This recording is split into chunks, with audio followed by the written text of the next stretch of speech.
Jemaat yang dikasihi Tuhan, apa yang kita pikirkan ketika kita mendengar kata ibadah? Sebuah ritual agama sajakah? Kalau tidak dijalani rasanya ada yang kurang, tidak afdol, dan kalau sudah menjalani rasanya tidak ada tanggungan lagi. Jadi ritual ibadah selama 1 jam itu hanya sebuah ritual agama belaka. Kemarin kita diajar tentang kesalehan sejati yang ditandai dengan hidup saling mengasihi dengan sesama. Ibadah yang dijalani akan sia-sia jika hanya dijalani secara jasmani saja. Ibadah harus dijalani dengan kehidupan seutuhnya, yaitu secara jasmani dan rohani. Sebagaimana para pemimpin agama Yahudi pada waktu itu yang tidak mengalami perubahan hidup apapun karena ibadah yang dijalani hanya sekedar untuk mencari penghormatan dan supaya dilihat saleh oleh sesama. Di zaman ini, hal ini juga masih dilakukan oleh beberapa orang percaya.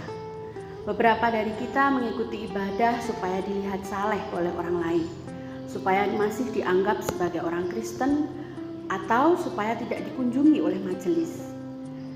Raganya mengikuti ibadah, tetapi pikiran gentayangan kemana-mana. Bacaan Injil pada hari ini terambil dari Matius 5, menyatakan bahwa Tuhan Allah telah mengetahui pikiran kita sebelum menjadi tindakan nyata. Tuhan Allah melihat bahwa pikiran kita merancang hal-hal yang bertolak belakang dengan kehendaknya pada saat kita mengikuti ibadah. Meskipun masih di dalam pikiran, namun hal itu sudah dianggap sebagai pelanggaran oleh Tuhan. Oleh karena itu, pada bagian Alkitab ini, Tuhan Yesus mengajar supaya setiap kita membuang pikiran jahat. Bagaimana caranya? Yaitu dengan membangun kebiasaan yang baik.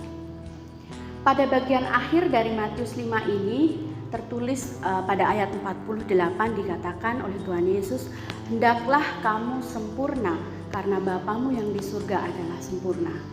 Tentu manusia tidak bisa serta-merta menjadi sempurna. Untuk menjadi sempurna, proses ini harus melalui jalan yang terjal dan mungkin berkali-kali gagal. Tetapi sebagai manusia tebusan Tuhan, kita dituntut untuk berproses menuju kesempurnaan itu. Manusia akan menjadi baik jika sudah terbiasa melakukan yang baik. Kita harus mampu merelakan kebiasaan-kebiasaan buruk, meskipun nikmat, namun berlawanan dengan kehendak Tuhan Allah, sehingga akan mendatangkan penghukuman bagi kita. Mari kita membangun kebiasaan baik di dalam pikiran dan perbuatan, karena Tuhan Allah senantiasa melihat segala sesuatu yang ada di dalam kehidupan kita. Tuhan Yesus memberkati.